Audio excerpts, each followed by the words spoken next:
Good evening and welcome to another edition in the ongoing conversations that the Elephant has been having with experts in the region about unfolding events in this part of Africa. And today it's my great pleasure to be joined by Matt Bryden, who is a strategic advisor at Sahan Research that focuses on the Horn of Africa.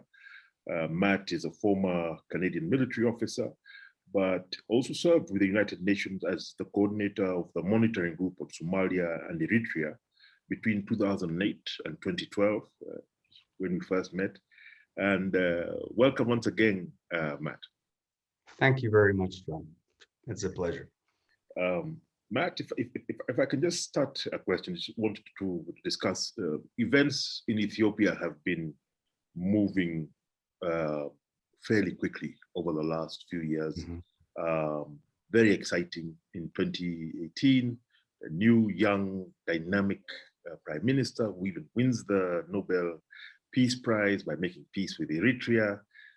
But then quite quickly, difficulties emerge within Ethiopia itself, in Oromia, from which is the home province of Abiy Ahmed himself. That region becomes restive in Tigray as well. And I wanted to ask, I mean, as we speak today, the Ethiopian central government, Abiy Ahmed, has marshaled troops from from different regions of Ethiopia, to mount, a war against the Tigrayans up in the north.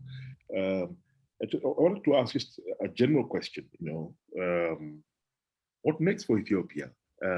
And how did we get here? That just a couple of years ago, we were also excited and proud. I mean, Ethiopia is the headquarters of the African Union, a young, dynamic leader, population of over 100 million. They're building the Grand Renaissance Dam, et cetera, growing economy, huge investment, and it all has seemed to go pear-shaped. I'd be keen for your opinion. How did we get here, and what do you think is going to happen, especially as they seem to ramp up for even more intense hostilities between Tigray and the central government right now? Well, at the moment, the future of Ethiopia is looking very grim indeed, and the scenarios run mainly from continuing conflict with no obvious pathway to a ceasefire and a political negotiation, to the collapse of the Ethiopian state as we know it, which would be catastrophic for this region because, as you said, with 110 million people, a huge economy, a country that has been the anchor state in many ways of the Horn of Africa, that would create a vacuum that I think would have shockwaves throughout the entire region, not to mention the humanitarian consequences, economic consequences, and everything that would go with it. How we get here, or how we got here, is a much contested question. And there are competing narratives that are not only irreconcilable, but are becoming increasingly strident and polarized to a point that the conflict in Ethiopia is acquiring new dimensions from what started as a political squabble and risks being transformed into ethnic violence and ethnic cleansing, as it's been described, and in some ways, I would say, has the hallmarks of a genocidal campaign. So it's a very alarming situation. We don't have time to go back to the origins of this conflict, but I don't think there's any escaping the fact that what we are confronted with in Ethiopia today is the legacy of the end of the Ethiopian Empire. When Emperor Haile Selassie was overthrown and murdered in 1974, there was a very lively debate among Ethiopian intellectuals, students, the political class, about what was called the nationalities question, and how, now that the empire was no longer in existence, how do you hold together this vast territory and population with diverse languages, ethnic groups or nations, as Ethiopia chose to call them, religions, and particularly an almost equal divide between Christians and Muslims, but also animists and subdivisions within both of the Muslim and Christian communities. But how to hold this thing together. And the solution of the first post-imperial government, the military junta called the Derg, headed by Mengistu Haile Mariam, tried to impose an Ethiopia first nationalist agenda on the country, hold it together through a combination of top-down autocratic politics and then increasingly military force. And what that did was it spawned multiple rebellions across the country, most importantly, the Tigrayan People's Liberation Front in Tigray and the Eritrean People's Liberation Front in Eritrea, which then subsequently seceded and became an independent country. And these groups, together with some allies from other ethnic groups, put together the army that eventually in 1991 marched into Addis Ababa and overthrew the Derg. Now, then again, the question of the nationalities question reemerges. And the solution of the next government, which was headed by the Ethiopian People's Revolutionary Democratic Front, or EPRDF, and that was dominated by the Tigrayan People's Liberation Front, headed by Meles Zenawi. Their solution was almost the reverse. It was ethnic federalism. So since the grievances of many Ethiopians were that Ethiopian identity was inextricably linked to the language and culture of the Amhara ethnic group, who in themselves were a minority, and their Orthodox Christian religion. The grievances were that other groups wanted the liberty to practice, to learn in their own languages, work in their own languages, worship freely, which had not been a problem, but to be recognized as part of Ethiopia, even though they differed from the dominant identity of the Ethiopian state. And that's what the EPRDF gave them.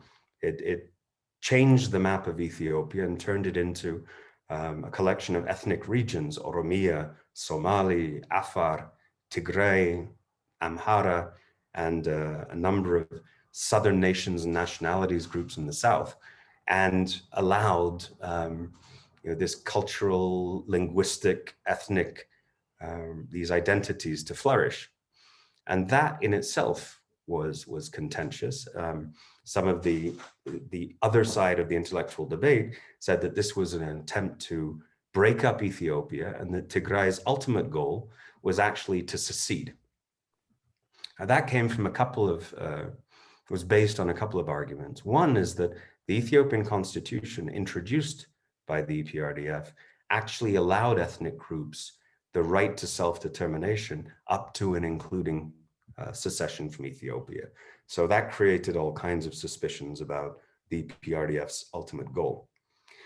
But the other characteristic of EPRDF rule was that although the constitution was extremely decentralized and devolved most powers to the states or the nations of Ethiopia, the EPRDF as a party retained very tight centralized control.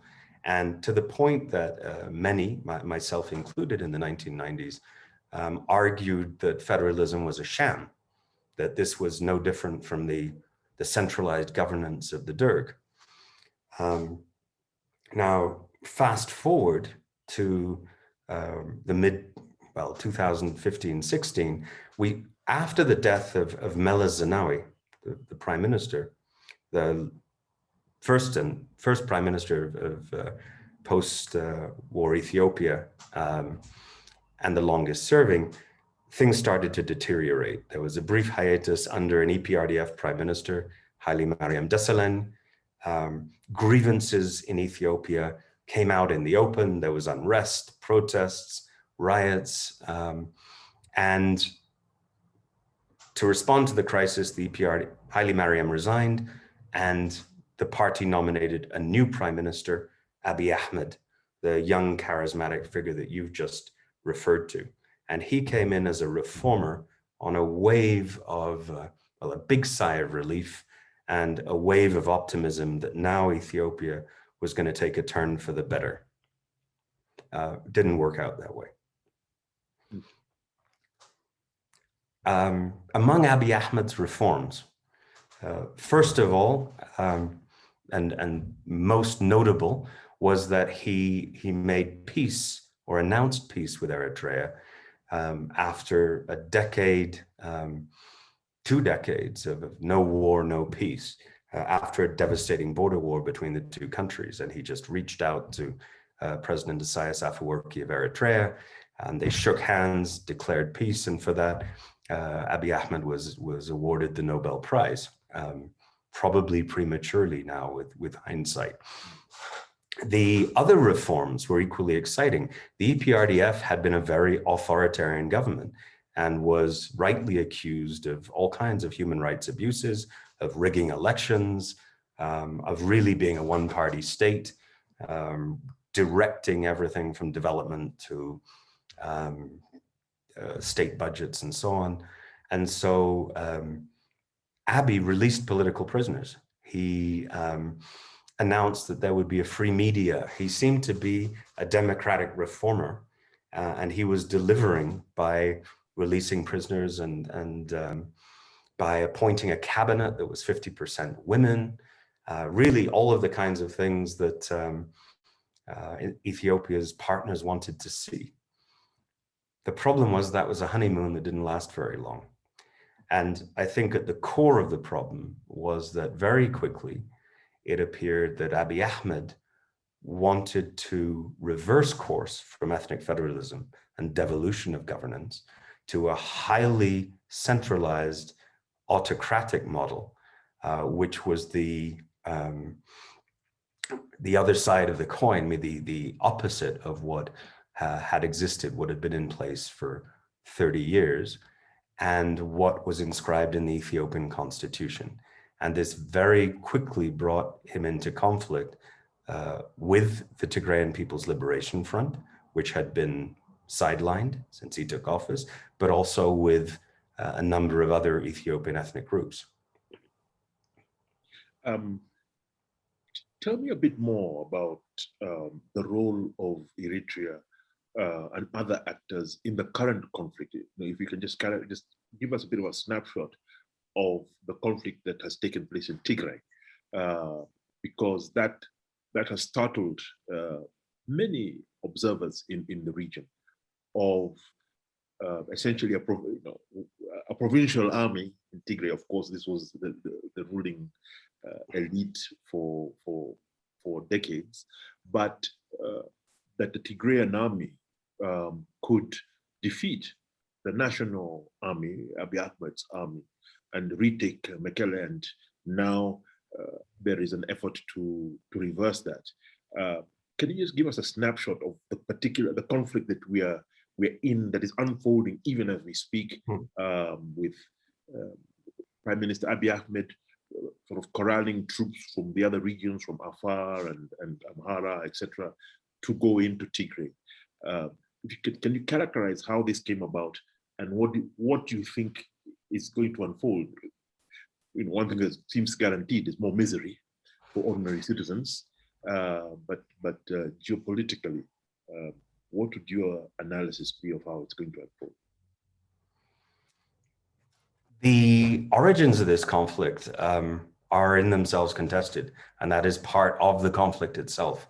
It starts in a very unexpected way in November last year, with, depending on which version of events you believe, the TPLF, or the elected government of Tigray, attacking a government military base in Tigray, and then Abiy Ahmed ordering his army to respond and to restore order in a law enforcement operation targeted at the leadership of the TPLF, more than 150 of whom were listed as wanted, indicted criminals.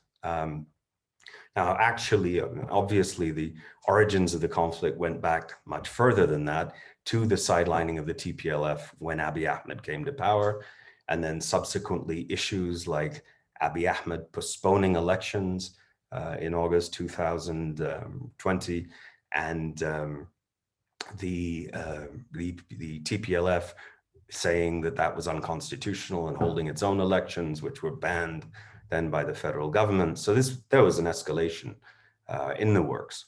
But then it all blew up in November. And initially, it turned out that it wasn't just the Ethiopian National Defense Forces that were operating in Tigray. The Tigray found itself under attack from at least 3 distinct forces. The Ethiopian National Defense Forces from mainly the south, Eritrea, which had quite quietly coordinated and planned this war with the Ethiopian government for many months in advance, making a surprise attack with over a dozen divisions of troops in the north of Tigray, and an Amhara militia and paramilitary police in the west of Tigray, claiming that Western Tigray was not part of Tigray and actually was historically part of Amhara. So the TPLF found itself under attack on 3 sides and was forced to disperse, abandon the capital, regional capital, Mekelle, and take to the mountains, and initially suffered some very serious military reverses, which I think many observers felt were fatal for the movement. But then just a couple of months ago, the TPLF, leading what was now called the Tigrayan Defense Forces, because many Tigrayans who didn't initially support the TPLF joined the struggle to liberate their region. So this umbrella military force came together, retook Mekelle, and seems to have done so in such a way that it effectively handicapped the Ethiopian army, the ENDF, and forced them to withdraw, and a blow from which they have not recovered. At the same time, the Eritreans, witnessing these stunning defeats of the ENDF, decided to withdraw their troops to the northern border areas in Tigray, but the Amhara forces have stayed in the west. And that's very important because there's another dimension to this war, 2 other dimensions. The first other dimension is that ever since the war started, Tigray has been under siege. When the fighting started, the Ethiopian government blocked, it cut electricity supplies, it cut telecommunications, it froze financial services so that people in Tigray could no longer access their money, and it prevented movement in and out of the region. So Tigray was under and is still under a kind of embargo. Now, the only possible relief from that embargo is not through Ethiopia or through Eritrea, it's through Sudan. And the Amhara militias, together with Eritrean forces, closed the border with Sudan. And John, if you remember, when this fighting started, some 60,000 refugees crossed to Sudan. Into Sudan. But that was in the space of little more than a week. And it's because the border was then closed. If the border had stayed open, I think we would see somewhere between 500,000 and 1 million refugees in Sudan. But Tigrayans have not been allowed to flee the combat zone. And what followed next, I think it's nothing less than horrific. There are now very credible multiple accounts from all kinds of of sources, both internal and external, of atrocities, mass atrocities, systematic atrocities against civilians by all of these forces, of the destruction of crops at the start of the farming season, the destruction of food stocks and seed stocks, which would have been necessary for this farming season to be productive. We've heard of soldiers even grinding remaining foodstuffs and seeds into the dirt and mixing them with manure to make sure that they're inedible. Livestock have been, 90% of the livestock in Tigray, according to the UN, have been slaughtered by the forces engaged in this offensive, making it impossible to plow land, again, depriving the people of a source of nutrition. And so there's a dimension of this conflict which has been about starving the Tigrayan population into submission and making it impossible, or trying to deny the TPLF the popular support that it needs to wage the war. And then the third dimension, which is only now being internationally recognized, is that since the beginning of the conflict, Tigrayans have been ethnically profiled, targeted, and increasingly now persecuted on the basis of their ethnicity. So in Addis Ababa, we've seen arbitrary arrest and detention, and other parts of the country, not just Addis Ababa.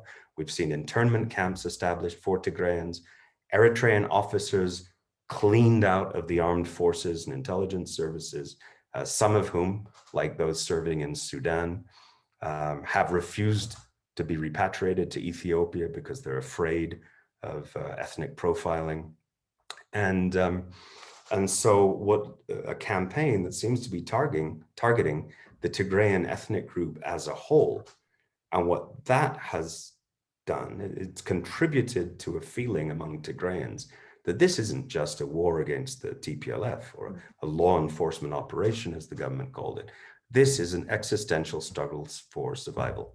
And so it has mobilized, galvanized support for the Tigrayan leadership, and I think has made it possible for them to make these remarkable battlefield victories and now essentially control most of Tigray.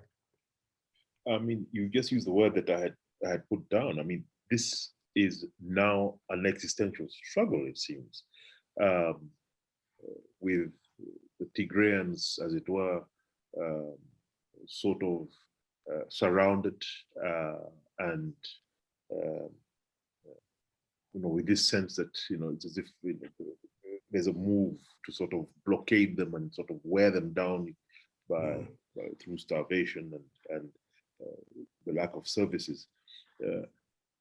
What are the implications of this for Ethiopia and the state coherence of Ethiopia in your analysis, and how will this play out? Again,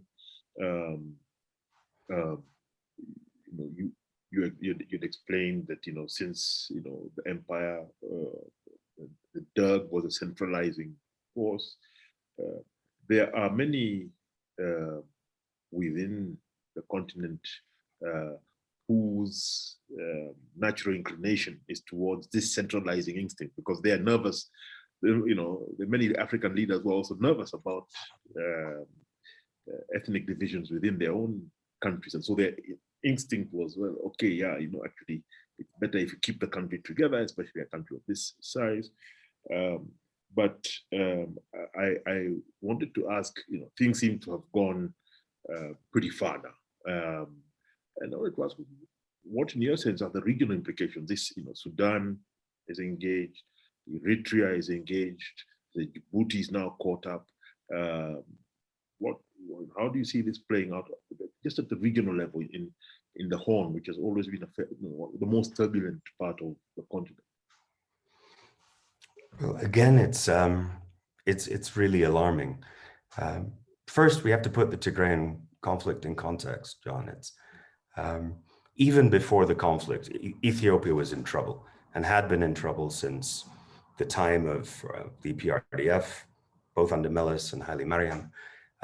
Before Abiy Ahmed took power, there were something like close to 3 million internally displaced people, mainly in other parts of Ethiopia, Oromia in particular, because of discontent that was brewing. And conflicts continue to fester and to escalate now in Oromia, much of which is now controlled by the Oromo Liberation Army, Oromo Liberation Front, or parties that don't support the federal government. The southern part of Ethiopia, Beni Shangul Gumus, is also a site of conflict, and there are boundary conflicts between Oromos, Somalis, Afars, and now, of course, between Amhara and Tigray. So this is not just about Tigray. This is about the system of governance of Ethiopia. And where I think the problem lies is that Abiy Ahmed embarked on this centralizing project unilaterally from the top down without an electoral mandate. He's only been elected in a manner of speaking a few weeks ago. And that's a very dangerous thing to do. And I would say that whether you're a federalist or you're not a federalist, you're a centralist, the point is not to be ideological about these issues. You can believe what you choose to believe. But as we all know, governance is the art of the possible. How do you nurture coexistence in a country, and especially one as diverse as Ethiopia, and not incite these kinds of divisions and violence? So I think Abiy Ahmed's mistake was that he inherited a constitution which is very clear about the division of powers between the center and the state. And he abrogated that constitution, claiming that he wasn't, and it didn't wash with even his closest allies from his early days in governance. And he's now found himself almost entirely isolated, except for a part of the Amhara ethnic elite who are dreaming, the sort of hyper-nationalists, dreaming of the days when Amhara royal lineages ruled the empire. So now Abiy has even divorced from his Oromo support base. He has docile state leaders who are beholden to him, a parliament that has been elected through a very dubious process and is not reflective or representative of Ethiopia as a whole. And in a sense, the harder he clenches his fist politically, the more control he exerts over less and less of the country. And we're seeing all of these centrifugal forces released. It's not his fault that these forces existed or were pent up, but he has manifestly failed to manage them in a way that could take Ethiopia in a positive direction. Now, as you rightly questioned, we have a conflict in which Eritrea played a key role. Sudan involuntarily has been pulled in. Now, not yet into Tigray, but while Abiy Ahmed has been fighting in Tigray, he's also changed Ethiopia's foreign policy in very important ways. And one has been some flip-flopping, very mixed signals on the issue of the Grand Ethiopian Renaissance Dam, and finally settling on a position that alienates not just Egypt, which was almost inevitable, but even Sudan, which had previously been sympathetic to Ethiopia, or at least fence sitting, and now is being pushed increasingly into the Egyptian corner. Abiy then also helped to incite and ignite a boundary conflict between Amhara state in Ethiopia and Sudan in the Fashaga region, which has brought Sudanese and Ethiopian troops into conflict. So Sudan is now increasingly irritated, if not hostile, to Abiy's government.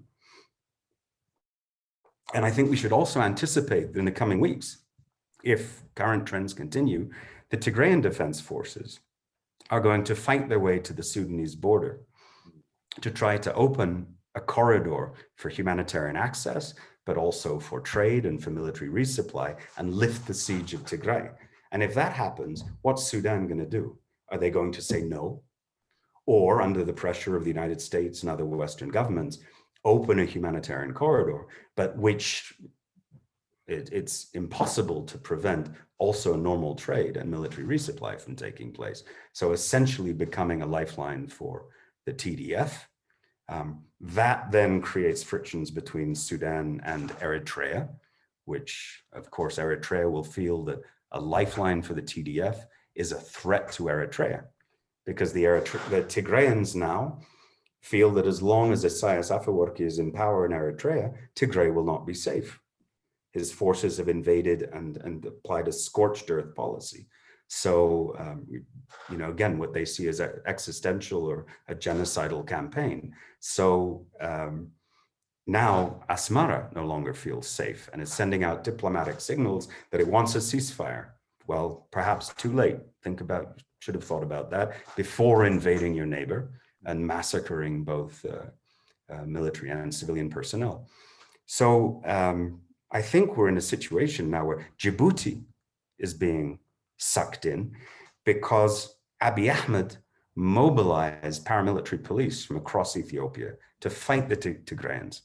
Now, that sends two signals. One is that the Ethiopian army, or ENDF, is nowhere to be seen. So how badly did it suffer losses in Tigray? I think most assumptions are that it's been largely dismantled and is ineffective. The second is that now we're seeing paramilitary from ethnic groups being turned against one another, which is an extremely dangerous strategy. In response, the TDF has made sorties into neighboring regions, Amhara and Afar region, which have brought them close to Djibouti. And many would believe that their strategy is to cut the one main road between Djibouti and Addis Ababa through which 90% of Ethiopia's imports are transported. And if they cut that road, then it's a game changer because it places pressure on Addis Ababa. Abiy Ahmed is refusing negotiations on the grounds that he doesn't even recognize that there's a legitimate interlocutor in Tigray. But this is apparently a TDF effort to force him to the table. As always, time moves so quick when we're talking, Matt. This is really profoundly insightful. Just one final question. I mean, how does Abiy or the elite in Addis that is sort of can see the dangers in the horizon now, as especially as they mobilize these ethnic militias, and they clearly don't have international support. The region is also very, very restive about what's going on there. What would it take for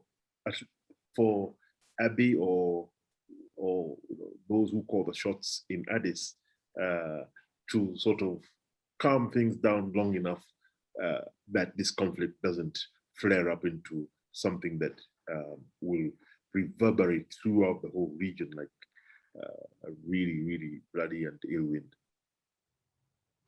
I think I would like to think that the answer is simple common sense, that leaders, especially when they're new, and we've seen this in other countries, it's quite common that they take a direction that proves unpopular and creates friction and resistance, and they have to recalibrate and they have to adjust, and then they have to open the door to dialogue with various opposition groups and create a coalition that can govern a country. Now, in this case, the conflict has become so polarizing that the prospects for that seem to be remote, if not completely out of reach.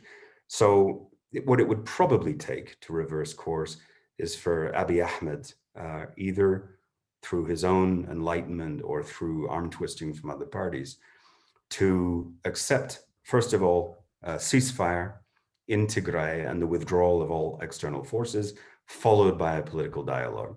And this is one of the sort of critical issues, is that the TPLF are demanding a national dialogue, because as far as they're concerned, this is not just a war on Tigray, it's a war on the federal system of Ethiopia, which the Oromos and many Somalis and other groups feel concerned about. Not a bilateral talk between Tigray and Addis Ababa. And that's where I think Abiy Ahmed is going to have great difficulty accepting a national dialogue, because that would almost certainly lead to a caretaker government or a government of national unity, a constitutional review that he would not control, and eventually his replacement by a new federal government structure. Unfortunately, the alternative for Abiy Ahmed, I'm afraid, is that if he doesn't see the light and accept that a national dialogue is necessary, then he has two other options. One is that Ethiopia is going to disintegrate in chaos, and he will be historically remembered for having triggered that process or accelerated it.